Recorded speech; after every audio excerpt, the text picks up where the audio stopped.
Hello, my dear friend. A warm good morning to one and all, and welcome to wireless era, the session of electrical machine second.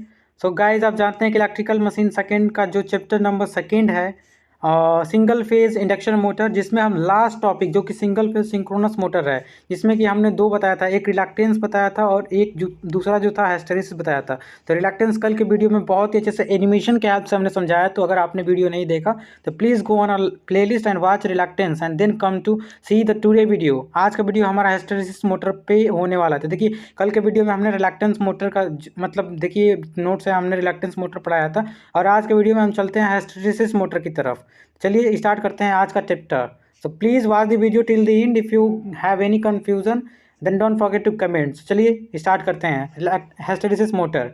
तो देखिए, जो hysteresis motor आप जानते हैं single phase motor होता है, और ये हिस्टैरिसीस देखिए नाम से क्लियर है। जो हम आज तक पढ़ते आए हैं कि जो हमारा लॉसेज होते हैं, कोर लॉसेज, एक जो होता है ईडी करंट लॉस होता है, और एक जो होता है दूसरा हिस्टैरिसीस लॉस होता है। लेकिन ये लॉस देखिए, यही तो मेन इंजीनियर इसे ही तो कहते हैं, वो दिमाग लगा दिए। देखिए, दिमाग लगा के जो हमारा हिस्टैरिसीस लॉस हो रहा था उसको हमने प्रॉफिट में यहाँ पे यूज़ किया है। हमने हिस्टैरिसीस लॉस कराया है, और हिस्टैरिसीस लॉस के इफेक्ट को यूज करके हमने हिस्टैरिसीस मोटर बना दिया, और वो भी सिंक्रोनस स्पीड से रोटेट करेगा। तो देखिए, हम मतलब लॉसेस को भी नहीं छोड़ रहे हैं। यही हमारा मेन मोटिव होना चाहिए। कहीं भी लॉसेस हो, in any field, just like any field, corona effect, whatever, in any field, transmission, whatever, we have to think how to convert this losses into our benefit. तो देखिए, यहाँ हमने hysteresis effect को use करके हमने hysteresis motor बनाया है। तो इसका कंस्ट्रक्शन, इसका वर्किंग, इसका प्रिंसिपल हम पढ़ने वाले हैं आगे। तो प्लीज़ वीडियो में लास्ट तक बने रहिए, आई एम श्योर आपको समझ में आएगा हिस्टैरिसीस मोटर। तो सबसे पहला हम कंस्ट्रक्शन देखते हैं। देखिए, इस कंसिस्ट ऑफ स्टेटर। देखिए, क्लियर है कि मतलब स्टेटर और मोटर तो किसी भी मतलब स्टेटर और रोटर तो किसी भी मोटर में होता है। सबसे पहले इसका कंस्ट्रक्शन, मतलब इसमें परमानेंट कैपेसिटर का यूज करेंगे। जो हमारा सिंगल फेज परमानेंट कैपेसिटर वाला पढ़े थे, तो इसके मतलब हम स्टेटर में परमानेंट कैपेसिटर यूज करेंगे। इसका कंस्ट्रक्शन परमानेंट कैपेसिटर का यूज करके हम करेंगे। उसके बाद देखिए, यहाँ पे लिखा है the value of capacitor is so adjust, मतलब हम कैपेसिटर परमानेंट ऐसे एडजस्ट करेंगे कि इसका जो फ्लक्स क्रिएट होगा वो सिंक्रोनस स्पीड से रोटेट करेगा, राइट। फ्लक्स जो होगा वो सिंक्रोनस स्पीड से क्या रोटेट करेगा, राइट। उसके बाद ये तो हो गया हमारा स्टेटर में हम परमानेंट कैपेसिटर यूज करेंगे। इसमें भी मतलब एक्सिलरी वाइंडिंग, स्टार्टिंग वाइंडिंग होगा, लेकिन इसमें सेंट्रीफ्यूगल स्विच नहीं होगा। क्यों? क्योंकि हम परमानेंट कैपेसिटर यूज कर रहे हैं। और परमानेंट कैपेसिटर का कंसेप्ट हम जब बता रहे थे आपको, जब समझा रहे थे, तो उसमें बताया था हमने कि उसमें सेंट्रीफ्यूगल स्विच हम नहीं यूज करते हैं। ये तो हो गया हमारे स्टेटर का कंस्ट्रक्शन। अब आते हैं रोटर। देखिए, जो इसका रोटर होता है वो स्मूथ सिलिंड्रिकल होता है, मैग्नेटिकली हार्ड स्टील से। बहुत ही इंपॉर्टेंट जो इसका रोटर होता है वो मैग्नेटिकली हार्ड स्टील से बना होता है, हार्ड स्टील। और आप जानते हैं कि जो हार्ड स्टील होता है उसका जो हिस्टैरिसीस लॉस होता है बहुत ज़्यादा होता है। आप जानते हैं कि जो मैग्नेटिकली हार्ड स्टील होता है उसका जो होता है मैग्नेटिकली हार्ड स्टील का बना होता है, और इसमें हम हिस्टैरिसीस इफेक्ट बहुत ही ज़्यादा होता है।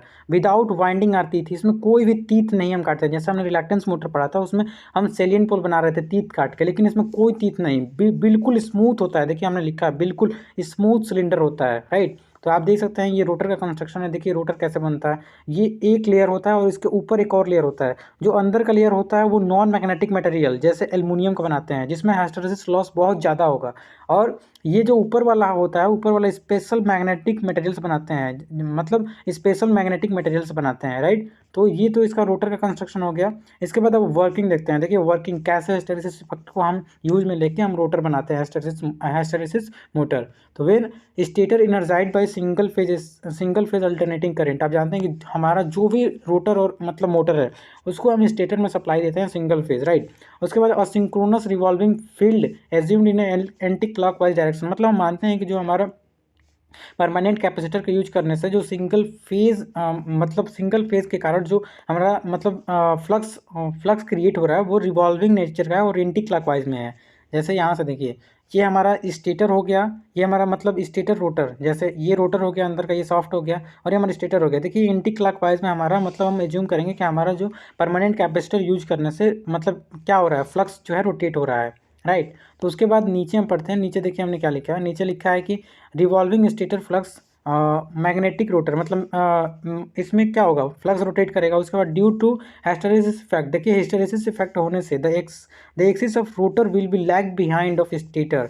जो रोटर होगा वो हमारे एक्सिस ऑफ स्टेटर से लैग करेगा, पीछे होगा, कितने एंगल से, अल्फा एंगल से, और वो एंगल को हम हिस्टैरिसीस एंगल के नाम से जानते हैं। तो देखिए यहाँ पे बहुत ही अच्छे से आपको समझ में आएगा। देखिए ये हमारा स्टेटर का मतलब हो गया, क्या बोलते हैं, एक्सिस, और ये हमारा रोटर का हो गया। देखिए अल्फा एंगल से ये लैग कर रहा है, अल्फा एंगल से क्यों लैग कर रहा है, क्योंकि इसमें हिस्टैरिसीस इफेक्ट आ रहा है, और हिस्टैरिसीस इफेक्ट आने के कारण हमारा जो रोटर है वो स्टेटर के एक्सिस से लैग कर रहा है। ये स्टेटर, ये रोटेशन ऑफ स्टेटर फ्लक्स हो गया एंटी क्लॉकवाइज डायरेक्शन, ये एक्सिस ऑफ स्टेटर हो गया, एक्सिस ऑफ रोटर हो गया, ये एंगल अल्फा हो गया, इसको हिस्टैरिसीस एंगल के नाम से जानते हैं। आप जानते हैं इस ये स्टेटर होता है, आपको बताने की जरूरत नहीं है। तो यहाँ से स्टार्टिंग टॉर्क कैसे प्रोड्यूस होता है, देखिए इसके कारण जो स्टेटर के कारण फ्लक्स होगा फाई एस होगा, और जो हमारा रोटर के कारण जो फ्लक्स क्रिएट होगा वो फाई आर होगा, और दोनों के बीच में एंगल क्रिएट हो रहा है, तो ये साइन अल्फा हो जाएगा। तो आप जानते हैं टॉर्क इक्वल टू क्या होता है, टॉर्क इक्वल टू क्या होता है, phi S phi R into sine alpha. तो जितना ज़्यादा एंगल होगा उतना ज़्यादा हमारा टॉर्क होगा, राइट। तो यहाँ से हमें स्टार्टिंग टॉर्क मिलता है, स्टार्टिंग टॉर्क, और हमारा मोटर ऑटोमेटिकली स्टार्ट हो जाता है। There is no need to मतलब कोई नीड नहीं होता कि हम स्टेटर में, आप सिंक्रोनस मोटर जब पढ़ रहे होंगे तो उसके रोटर में हमें डीसी सप्लाई देना पड़ता था एक्साइटेशन के लिए, लेकिन इसमें कोई एक्साइटेशन की ज़रूरत नहीं है। जैसे कि आपने रिलक्टेंस मोटर में भी देखा, कोई हमें एक्साइटेशन की ज़रूरत नहीं है। वैसे ही हमारे जो ये मतलब ये जो मोटर है हिस्टैरिसीस मोटर, इसमें भी कोई हमें क्या, हमें कोई एक्साइटेशन की जरूरत नहीं है। क्यों, क्योंकि हम एक नॉन मैग्नेटिक मटेरियल लगाए हैं जिसका हिस्टैरिसीस इफेक्ट ज़्यादा होता है। जानते हैं कि जो हमारा डोमेन्स होता है, आप पढ़े होंगे 12th में, जो डोमेन्स होते हैं वो मतलब रेंडमली होते हैं, मतलब कोई दिशा में नहीं होते हैं, जैसे कोई दिशा में नहीं होते, कोई इधर होगा कोई इधर होगा, लेकिन जब इलेक्ट्रिक फील्ड देंगे तो एक दिशा में आ जाएंगे, जिससे कि इसमें हिस्टैरिसीस इफेक्ट बना रहेगा। इसका मतलब अगर BH कर्व से आपको समझाएं तो BH कर्व आप जानते होंगे कि ये हमारा B होता है, ये हमारा B होता है और ये H होता है। जैसे जैसे हम B बढ़ाते हैं H बढ़ता रहता है, लेकिन एक टाइम आने के बाद ये क्या सैचुरेट हो जाता है।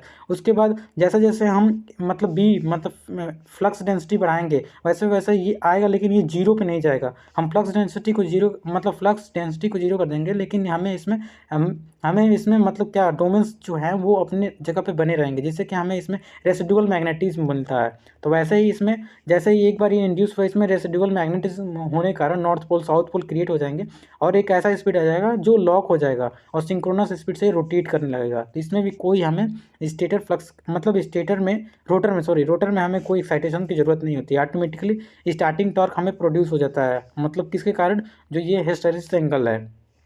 तो फाई एस स्टार्टर फ्लक्स हो गया, फाई आर जो है हमारा रोटर फ्लक्स हो गया। तो इसके बाद देखिए हमने क्या लिखा है, आफ्टर स्टार्टिंग, पहले स्टार्ट हो गया due to hysteresis effect the rotor rotate at synchronous speed with constant uniform torque. तो यूनिफॉर्म टॉर्क और कांस्टेंट स्पीड से रोटेट करेगा, क्योंकि ये सिंक्रोनस मोटर है। आफ्टर मतलब कुछ समय बाद ये ऑटोमेटिकली पुल हो जाएगा सिंक्रोनिज्म, मतलब इसके मतलब क्या होंगे, लॉकिंग हो जाएगा इसमें, और ये सिंक्रोनस स्पीड से रोटेट करने लगेगा।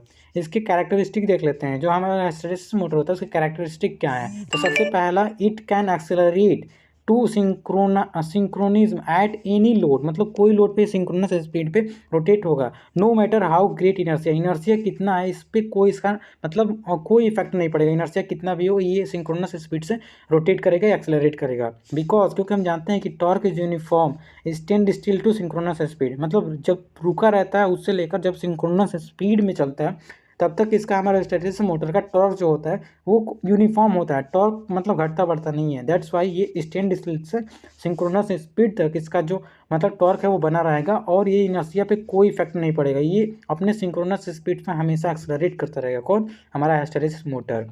उसके बाद इसका एप्लीकेशन देख लेते हैं। देखिए इसका एप्लीकेशन हम दो जगह करते हैं, एक जो मतलब audio recording, because noiseless NL में नॉइजलेस ऑपरेशन, क्योंकि इसमें ना तो स्लीप रिंग का यूज़ कर रहे हैं ना तो ब्रशेस का यूज़ करना है, मतलब हम किसी चीज़ का यूज़ नहीं कर रहे हैं। इसका रोटर जो है बिल्कुल स्मूथ है, इसमें कोई कटिंग नहीं है, तो जिसमें इसका मतलब नॉइजलेस ऑपरेशन होता है, कोई भी आवाज़ नहीं आता है।